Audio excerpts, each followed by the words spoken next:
A kú ìkàlẹ̀ nílé lóko ní ẹ̀yìn odi níbikíbi tí ọwọ́jà ètò yìí bá fẹ́ dé. Iṣẹ́ kan mo mú wá fún wa lónìí, á dẹ̀ wù mí kí ẹ ṣe é torí àwọn bàbá wa ní méjì mẹ́ta ni oògùn. Ṣé ẹ rí iṣẹ́ yìí à ń pè ní iṣẹ́ ìsọ́rí, iṣẹ́ àgbélépọ̀tá tó dájú ni. Ẹlòmíì á máa dásà pé kò sẹ́ni tó ń pààyàn. Àwọn èèyàn ń pààyàn o, ikú Ọlọ́run ò pọ̀ o, ikú èèyàn ó pọ̀ rẹpẹtẹ, ikú Ọlọ́run ò pọ̀. Iṣẹ́ àgbélépọ̀tá yìí kí ni a máa lọ wá?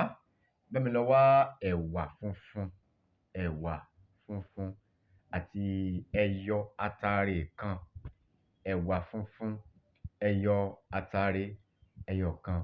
Ẹ jẹ́ ká lo ẹ̀wà yìí pọ̀ mọ́ ẹyọ ataare kan. Ṣé a ti lọ̀ ọ́? Ó yá ẹ jẹ́ ká fi sín gbẹ́rẹ́ sí iwájú orí wa báyìí. Gbẹ́rẹ́ ẹyọ kan náà la fi sín gbẹ́rẹ́.